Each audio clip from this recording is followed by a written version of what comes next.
మా ఇంటికొస్తే ఏం తెస్తారు, మీ ఇంటికొస్తే ఏమిస్తారు. ఇది ట్రంప్ తీరు. వ్యాపారవేత్త అయిన ట్రంప్కు ప్రతిదీ వ్యాపారమే, రాజకీయమైన బిజినెస్ లానే చూస్తుంటాడు. పొలిటికల్ కెరీర్ తిరిగేస్తే అర్థమయ్యేది కూడా అదే. మిత్రుడు అంటాడు, అప్పటికప్పుడే శత్రువులా మారతాడు. తన అవసరం దాటేస్తుంటాడు. ఇప్పుడు కూడా అదే చేస్తున్నాడు. భారత్ కొత్త కూటమి అంటూనే మన దాయాద్ దేశం పాక్కు భారీ సాయం అందిస్తున్నాడు. ఇంతకీ ట్రంప్ ఏం చేస్తున్నాడు? ఆయన బుద్ధి మరోసారి ఎలా బయటపడింది?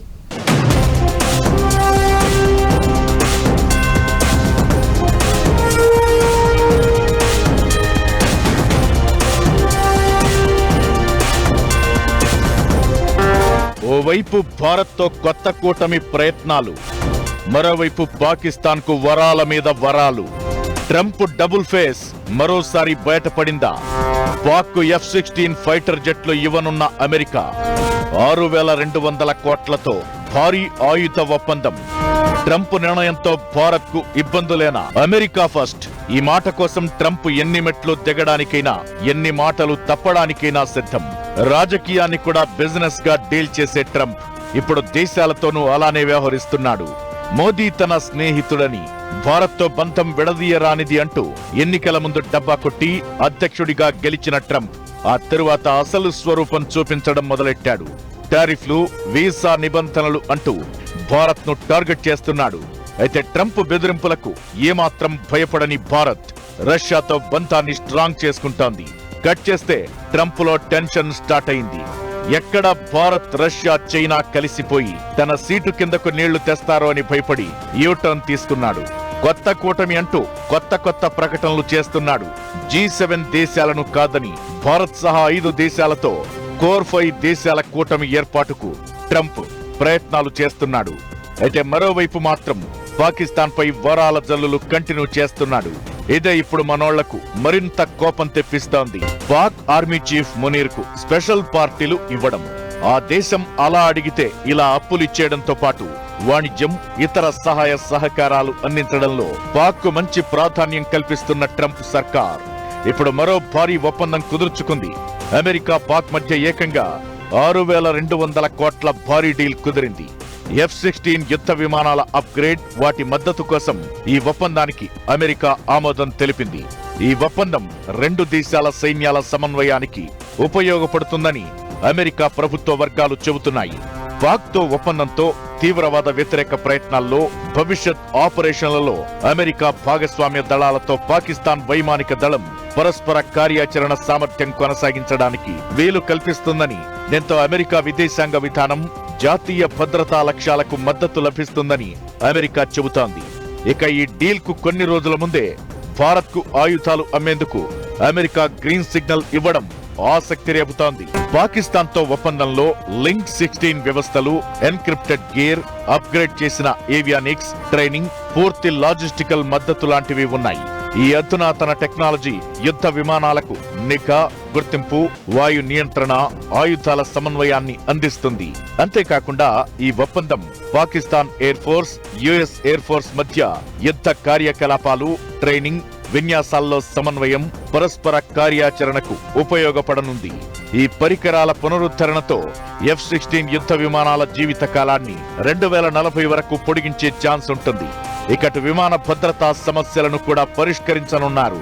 ఇందులో అమెరికా ప్రభుత్వం కాంట్రాక్టర్ల నుంచి ఇంజనీరింగ్, టెక్నాలజీ, లాజిస్టిక్స్ సహాయంతో పాటు అధ్యయనాలు, ఇతర సహాయక సేవలు కూడా పాక్ కు లభిస్తాయి. డిఫెన్స్ పరంగా అమెరికా నుంచి భారత్ కు ప్రోత్సాహం లభించిన కొన్ని వారాలకే పాక్ తో ట్రంప్ మరో ఒప్పందం జరుపుకోవడం కొత్త చర్చకు కారణం అవుతోంది. అంతకుముందు భారత హోంలాండ్ డిఫెన్స్ బలోపేతం, ప్రాంతీయ బెదిరింపులను నిరోధించేందుకు ఉద్దేశించిన $93 మిలియన్ విలువైన ఆయుధాల విక్రయానికి అమెరికా గ్రీన్ సిగ్నల్ ఇచ్చింది. ఆ ప్యాకేజీలో జావెలిన్ మిసైల్ సిస్టమ్, దానికి సంబంధించిన పరికరాలు, 216 M98-2A1 ఎక్స్కాలిబర్ వ్యూహాత్మక రౌండ్లు ఉన్నాయి. అయితే ఇప్పుడు పాక్ తో ఒప్పందంతో ట్రంప్ అసలు బుద్ధి బయటపడినట్లయింది. పెహల్గామ్ దాడి తరువాత భారత్ ఆపరేషన్ సింధూర్ చేపట్టింది. యుద్ధమంటూ వచ్చిన పాక్ బొక్కబోర్లా పడి ఆ తరువాత కాళ్లబేరానికొచ్చింది. పాక్ కు చెందిన అమెరికా తయారీ F-16 ఫైటర్ జెట్లు భారత్ దాడిలో ధ్వంసమయ్యాయి. ఇది ఒక విధంగా అమెరికాకు అవమానం. దీంతో పాకిస్తాన్ కు ఇచ్చిన యుద్ధ విమానాలను మరింత సమర్థంగా మార్చాలని ఇప్పుడు అమెరికా నిర్ణయించింది. డిఫెన్స్ సెక్యూరిటీ కోఆపరేషన్ ఏజెన్సీ చేసిన ఈ ప్రతిపాదన ఇప్పుడు అమెరికా పార్లమెంటు ముందు ఉంది. దీనిపై కాంగ్రెస్ ఆమోదం లేదా తిరస్కరణకు 30 రోజుల సమయం ఉంది. ఆ వెంటనే అమెరికా తన మిత్రదేశమైన పాక్ కు letter of offer and acceptancy జారీ చేస్తుంది. ఆ తరువాత పాక్ లోని F-16 యుద్ధ విమానాల అప్గ్రేడ్ ప్రక్రియ స్టార్ట్ అవుతుంది. $686 మిలియన్ డాలర్లలో $37 మిలియన్ F-16 లో ఉపయోగించే కీలక పరికరాలకు ఖర్చు చేస్తారు. మిగిలిన $649 మిలియన్ హార్డ్వేర్, సాఫ్ట్వేర్ అభివృద్ధి, లాజిస్టిక్స్ కోసం కేటాయిస్తారు. అవసరాలకు దారులు తొక్కడం పక్కాగా తెలిసిన దేశం అమెరికా. ట్రంప్ తీరుతో అది మరోసారి ప్రూవ్ అయింది. ఓవైపు భారత్తో కూటమి అంటూ మరోవైపు పాక్ తో ఒప్పందం చేసుకోవడం ఆ దేశం బుద్ధికి అద్దం పడుతోంది. పాక్ తో అగ్రిమెంట్ చేసుకోవడం అంటే మన దేశానికి సవాల్ విసరడమే. అసలు ఇండియాకొచ్చే నష్టమేంటి? అమెరికాను పూర్తిగా నమ్మొద్దని మరోసారి ప్రూవ్ అయిందా? పాక్ తో ఒప్పందం తర్వాత జరుగుతున్న చర్చ ఏంటి? పాక్ తో ఒప్పందంతో భారత్ కు సవాలేనా? పాక్ కు అమెరికా సాయంతో మనకు నష్టమేనా? పాక్ నుంచి మరింత ముప్పు పెరుగుతుందా? రష్యా విషయం ట్రంప్ కు గుర్తులేదా? అమెరికా నిర్ణయంతో జరుగుతున్న చర్చ ఏంటి? ఇవే ఇప్పుడు వినిపిస్తున్న ప్రశ్నలు. రష్యా నుంచి చమురు కొనుగోలు చేస్తున్నామని భారత్ మీద అదనంగా 25% సుంకాలు విధించాడు ట్రంప్. అయితే ఇదే ఇప్పుడు హైలైట్ అవుతోంది. రష్యా నుంచి చమురు కొనుగోలు చేస్తూ యుక్రెయిన్ తో యుద్ధంలో ఆ దేశానికి సాయం చేస్తున్నామని భారత్ ను టార్గెట్ చేసిన ట్రంప్ మన దాయాది దేశానికి ఇప్పుడు సాయం అందించడమేంటనే చర్చ జరుగుతోంది. ఉగ్రవాదానికి కేర్ ఆఫ్ పాకిస్తాన్, ఎలాంటి అనుమానం లేదు ఇందులో. అలాంటి దేశానికి ఆయుధ సాయం అందించడం, F-16 యుద్ధ విమానాలకు సంబంధించి టెక్నాలజీ సాయం చేయడం అంటే టెర్రరిస్టుల చేతుల్లో ఆయుధాలు పెట్టినట్లే. తన ఆయుధాలన్నీ భారత్ టార్గెట్ గానే పాక్ వాడే అవకాశం ఉంటుంది. రష్యాకు సాయం చేస్తున్నామని మన మీద పగబట్టిన ట్రంప్ కు ఈ చిన్న లాజిక్ అర్థం కావడం లేదా? ఎందుకు ఒప్పందం చేసుకున్నారనే ప్రశ్నలు వినిపిస్తున్నాయి.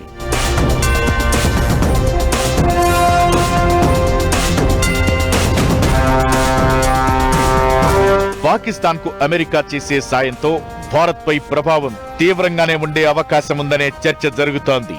F-16 యుద్ధ విమానాల్లో అత్యంత కీలకమైన అప్గ్రేడేషన్స్ పైన అమెరికా దృష్టి సారించింది. మరీ ముఖ్యంగా 92 link 16 tactical data link system ని పాక్ కు అందజేయనుంది. ఈ టెక్నాలజీ అమెరికాతో పాటు నాటో దేశాల దగ్గర మాత్రమే ఉంది. అంటే క్లిష్ట పరిస్థితుల్లో అమెరికా నాటో దేశాల మధ్య జామ్ ప్రూఫ్ కమ్యూనికేషన్ కు ఉపయోగపడే ఈ టెక్నాలజీ ఇప్పుడు పాకిస్తాన్ కు అందుతుంది. దీంతో పాటు కొత్త ఏవియానిక్స్, క్రిప్టోగ్రాఫిక్ పరికరాలు, మిషన్ ప్లానింగ్ సాఫ్ట్వేర్, వెడి భాగాలను అమెరికా అందజేస్తుంది. ఇక F-16 పై పైలట్లకు సమర్థమైన ట్రైనింగ్ ఇచ్చేలా సిమ్యులేటర్లను అందజేయనుంది. ఈ నిర్ణయంతో పాకిస్తాన్ నుంచి భారత్ కు మరింత ముప్పు పెరిగే ప్రమాదాలు కనిపిస్తున్నాయనే అభిప్రాయాలు వినిపిస్తున్నాయి. అయితే అమెరికాను పూర్తిగా నమ్మడానికి లేదు అనేది మరికొందరి వాదన. రష్యా నుంచి భారత్ ముడి చమురు కొనడంపై అమెరికా ఆందోళన వ్యక్తం చేస్తూ టారిఫ్లు పెంచేసింది. రష్యాతో వ్యాపారం చేస్తూ యుక్రెయిన్ తో యుద్ధం చేసేందుకు సాయం చేస్తోందని ఆరోపించింది.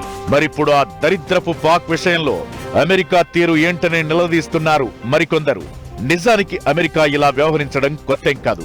1971లో భారత్ పాక్ యుద్ధ సమయంలో దాయాది దేశానికి అమెరికా పెద్ద ఎత్తున ఆయుధాలు సరఫరా చేసింది. సోవియట్ యూనియన్, ఫ్రాన్స్ లాంటి దేశాలు ఆయుధాలు ఇవ్వడం మానేసినప్పటికీ అమెరికా మాత్రం పాక్ కు కంటిన్యూగా ఆయుధాలను సరఫరా చేసింది. ఇప్పుడు మళ్లీ అదే చేస్తోంది. వ్యాపారమని పాక్ కు ఆయుధాలు అమ్మడం తప్పు కాదు, కానీ దేశ ప్రయోజనాల కోసం రష్యా నుంచి భారత్ చమురు కొనుగోలు తప్పు ఎలా అవుతుందని అమెరికా మీద ప్రశ్నల వర్షం కురుస్తోంది. పాకిస్తాన్ కు F-16 ఫైటర్ జెట్ల అప్గ్రేడేషన్ కు సాయం అందించడం అంటే భారత్ వైపు ముప్పును మరింత ముందుకు నెట్టడమే. అయితే శత్రువు కదలికలను నిశితంగా పరిశీలించే భారత ప్రభుత్వం ముప్పును ఎదుర్కోవడంలో ఎలాంటి వ్యూహాలు రచిస్తుందనేది ఆపరేషన్ సింధూర్ తో ప్రపంచమంతా తెలుసుకుంది. ఇప్పుడు F-16ల అప్గ్రేడేషన్ ముప్పును కూడా భారత్ సమర్థవంతంగా ఎదుర్కోవడం ఖాయం. ఇదంతా ఎలా ఉన్నా ఇటు భారత్ తో కూటమి అంటూ ప్రయత్నాలు చేయడం, అటు పాకిస్తాన్ కు ఆయుధాలు సరఫరా చేయడం అమెరికా ద్వంద్వ నీతికి, ట్రంప్ డబుల్ ఫేస్ రాజకీయానికి అద్దం పడుతోందనే చర్చ జరుగుతోంది.